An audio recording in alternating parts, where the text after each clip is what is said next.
تو اپنے اوپر بوجھ ڈالو گے تو اللہ خوشیاں دے گا. وہ بوجھ کیا ہے؟ نماز کا بوجھ ڈالو، رشتہ داروں کے حقوق ادا کرنے کا بوجھ ڈالو، ذمہ داری اٹھاؤ گھر کی، بھئی میری ذمہ ان کو کھلانا.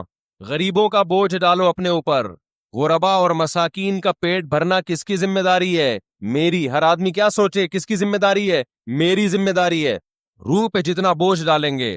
روزہ رکھنا یہ کس کی ذمہ داری ہے؟ یہ میری، مجھے رکھنا پڑے گا. ہم بچپن میں دیکھتے تھے، تصور نہیں تھا روزہ چھوڑنے کا. اب لوگ کیا کر رہے ہیں؟ اللہ کی خاطر چند گھنٹے بھوک اور پیاس برداشت نہیں ہو رہی. تم یہ دیکھو حکم کس کا ہے. کتنے بڑے بادشاہ نے جو تمہیں پورے سال کھلاتا ہے. ہمارے لبرل لوگ نا اپنے آپ کو کافر پہ قیاس کرتے ہیں. یار انہوں نے مذہب سے بغاوت کر کے اتنی ترقی کر لی تو ہمیں رمضان کے روزوں کی کیا ضرورت ہے؟ بھائی انہوں نے مذہب سے بغاوت کے ساتھ خدا سے بھی بغاوت کی ہے. یہ ذہن میں رکھو. خدا اپنے باغیوں کو معاف نہیں کرتا. یہ تو دارالامتحان ہے. لا یغررک تقلب الذین کفروا فی البلاد. قرآن کہتا ہے جو اللہ کے نافرمان ہیں ان کی زمین میں عیش و عشرت دیکھ کر تم کبھی بھی متاثر مت ہو. یہ تمہیں دھوکے میں نہ ڈال دے. متاع قلیل، یہ دنیا کے چند دنوں کے چند ٹکے ہیں. یہ کچھ بھی نہیں ہے. ثم مأواہم جہنم، اس کے بعد ان کا ٹھکانہ کیا ہے؟ جہنم کی آگ ہے. تو ابھی سے نیت کر لے رمضان میں انشاءاللہ بھرپور طریقے سے روزے رکھیں گے، ایک روزہ بھی ضائع نہیں کریں گے. وقتی ٹینشن ہے روزہ رکھنے میں، لیکن نبی صلی اللہ علیہ وسلم نے فرمایا للصائم فرحتان، روزے دار کو اللہ دو خوشیاں دیتا ہے. ایک خوشی تو آخرت میں ملے گی جنت کی صورت میں، ایک خوشی افطار کے وقت. سارا دن آپ اپنے کھانے پینے پہ کنٹرول کرتے ہیں. دیکھو کھانے پینے پہ کنٹرول کرنے میں صرف یہ ٹینشن نہیں ہوتی بھوک اور پیاس کی، بڑی ٹینشن یہ ہوتی ہے کسی کام میں دل نہیں لگتا انسان کا. روزہ رکھے نا کوئی بھی کام تمیز سے ہوتا نہیں، عادت ہی نہیں ہے.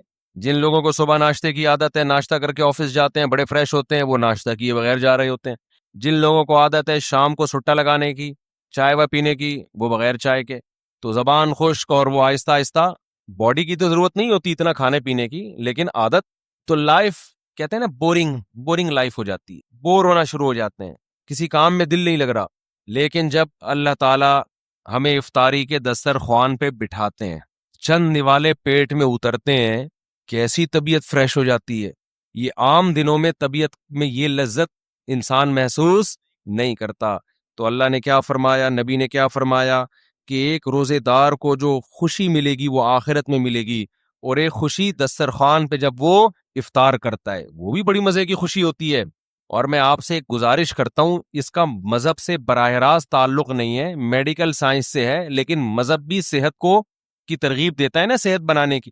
رمضان میں ایک کام آپ کر لیں، تھوڑا کھانے پینے پہ کیا کر لو میرے بھائی، کنٹرول کر لیں. ہوتا یہ ہے کہ صبح سحری سے لے کے رات تک مغرب تک جب ہم بھوکے پیاسے رہتے ہیں، ہماری باڈی کا فیٹ ختم ہونا شروع ہوتا ہے، باڈی نتھرنا شروع ہوتی ہے، جسم کی زکوٰۃ نکلنا شروع ہوتی ہے، جسم فریش ہونا شروع ہوتا ہے. اس کے بعد جو حساب کتاب افطار کے وقت میں پھوڑنا پھاڑنا ہوتا ہے، اس سے باڈی کی ایسی کی تیسی ہو جاتی ہے. رمضان میں ہارٹ اٹیک کے واقعات میرا خیال ہے عام دنوں سے زیادہ ہی ہوتے ہیں. بھائی اللہ میاں نے کھانے کی چھٹی دی ہے، پھوڑنے کی چھٹی. کھانے اور پھوڑنے میں کیا ہے؟ بولو، فرق ہے. نبی صلی اللہ علیہ وسلم نے فرمایا بدترین برتن جس کو بھرا جائے نا وہ انسان کا پیٹ ہے. کوئی برتن فل بھرا ہوا اللہ کو اتنا برا نہیں لگتا جتنا انسان کا پیٹ برا لگتا ہے اللہ کو.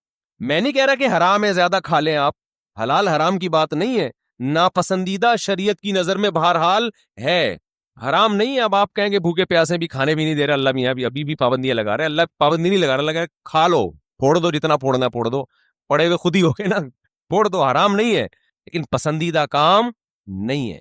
تو رمضان میں آپ اپنے آپ کو عادی بنا سکتے ہیں کم کھانے کا، اچھا کھانے کا. میں بھی سموسے پھوڑتا ہوں، پکوڑے پھوڑتا ہوں، لہذا میں آپ کو یہ کہوں کہ سموسے نہ کھائیں، پکوڑے نہ کھائیں، یہ غلط ہو جائے گا. جب میں کھانے لگوں گا میرے گھر والے میرا ہی بیان چلا دیں گے کہ آپ خود لوگوں کو بول رہے ہو کہ سموسے مت کھاؤ اور خود کیا کر رہے ہو، کھا رہے ہو. لہذا میں ایسی بات کیوں کروں جو میں خود نہیں کر رہا. لیکن ہم سب مل کے عزم کر لیتے ہیں آپس میں کہ تھوڑا کیا کریں گے، کنٹرول. میں بھی کوشش کروں گا. اب گھر والے کہیں گے بیان دیکھو، میں کہا میں نے کوشش کا وعدہ کیا تھا، تو کوشش ہی تو ہو رہی ہے کہ میرا ہی بیان مجھے ہی سنایا جا رہا ہے. کوشش کی جا سکتی. سموسے بھی کھا لیں اعتدال سے. میں نے بہت دیکھا ہے لوگوں کو افطاری میں بہت زیادہ پھوڑتے ہیں, مسائل کھڑے ہو جائیں گے آپ کے لیے. شربت پہ شربت پیے جا رہے ہیں, چینی کے نا پیے جا رہے ہیں, کولڈ ڈرنک پہ کولڈ ڈرنک پیے جا رہے ہیں. اچھا کمال کی بات یہ کہ افطاری میں طبیعت سے پھوڑتے ہیں, پھر نماز کے بعد آ کے کھانا کھاتے ہیں. یہ آج تک کم از کم میری کھوپڑی میں یہ چیز نہیں آئی ہے کہ اب کھانا کیسے کھا رہے ہو یار. یا تو ایک کھجور سے روزہ افطار کیا ہوتا ہے, نماز پڑھ کے آگے کھانا کھاتے ہیں. یہ بہت جگہ ہم نے دیکھا ہے, افطار پارٹیوں میں بھی ہوتا ہے. پہلے افطار پارٹی میں کیک, پیسٹریاں, سموسے, پکوڑے اور چکن اور کیا کچھ ہوگا, وہ کھانے کے بعد چلو جی اب جماعت سے نماز پڑھے, اب کھانا لگا ہوا ہے. اب مجھے کہہ رہے تھے وہ کھانا لگا دیا. کھانا یہ کیا کھایا ہم نے بھائی؟ ایک آدمی نے کم از کم 6 سموسے کھائے ہیں اور اتنے پکوڑے کھائے ہیں, تو اب کھانا کیا؟ تو وہ لوگ کہتے ہیں کھانا روٹی سالن کو کہا جاتا ہے اور چاول کو کہا جاتا ہے. یہ جو ہم نے کھایا ہے کھانے سے پہلے, جو نماز سے پہلے افطاری میں, یہ روٹی سالن نہیں تھا. یہ سموسے, پیسٹریاں, پکوڑے اور پتہ نہیں رول اور کیا کیا چیزیں آ رہی ہیں, یہ تو وہ تھا. پیٹ جو ہے نا, پیٹ, اس کو نہیں پتا کھانے کی ڈیفینیشن ہندوستان اور پاکستان میں کیا چل رہی ہے اس وقت. پیٹ یہ دیکھتا ہے کہ اوپر سے کوئی چیز آ رہی ہے, اس کو ہضم کرنا شروع کر دو, پیٹ اسی کو کھانا کہتا ہے. نہیں آئی بات میرا خیال ہے. ایک دفعہ ہمارا پشاور جانا ہوا تو ہمارے کچھ میزبان تھے, وہ ماشاءاللہ پٹھان لوگ تو ویسے ہی بڑے سخی ہوتے ہیں. انہوں نے کیا کیا, میرے لیے نا دیسی مرغیوں کی وہ لا کے رکھ دی, دیسی مرغیاں نا روسٹ, بڑی زبردست تھی وہ, رانے اس کی بھنی ہوئی, ہم نے پھوڑ لی.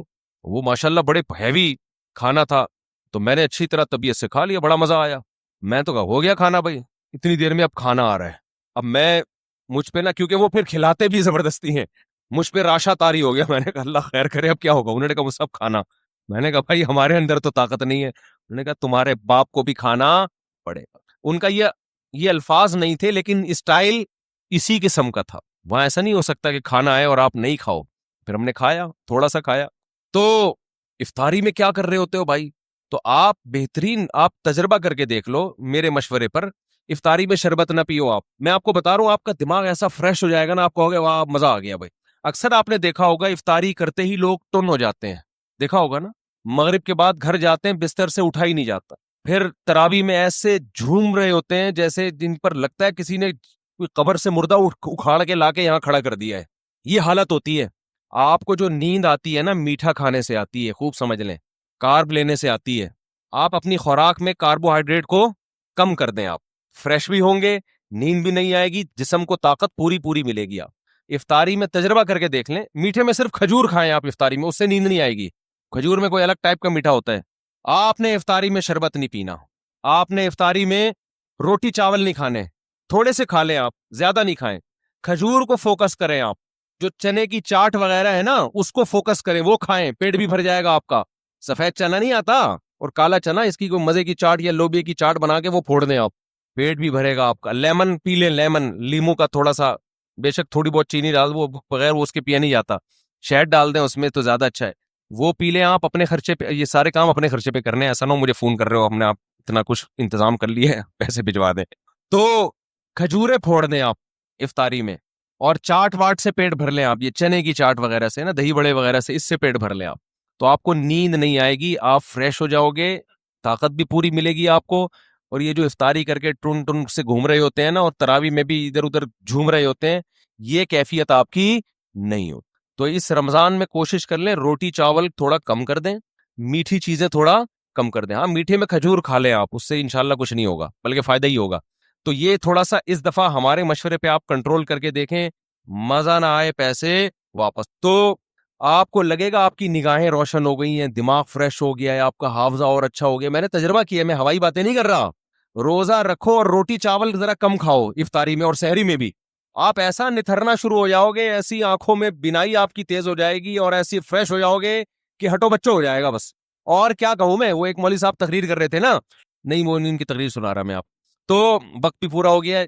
تو یہ تھوڑا سا رمضان میں کیا کرنا ہے, تھوڑا سا میٹھے پہ تھوڑا سا کیا کر لو بھائی, کنٹرول کر لو میٹھے پہ. روٹی چاول بھی میٹھی ہی چیزوں میں شمار ہوتا ہے اس کا, کیونکہ اس میں کارب بہت زیادہ ہے.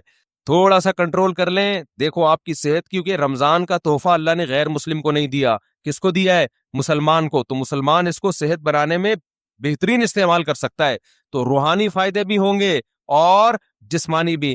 لیکن مسلمان صبح سے لے کے شام تک روزہ رکھ کے افطاری میں طبیعت سے پھوڑ پھاڑ کے جسمانی قوت کا بجائے اس کو بنانے کے اس کا بیڑا غرق کر دیتا اور بیڑا ہی غرق ہو جاتا ہے. تو اللہ تعالی ہم سب کو ہدایت دے اور تمیز سے کھانے پینے کی توفیق عطا فرمائے.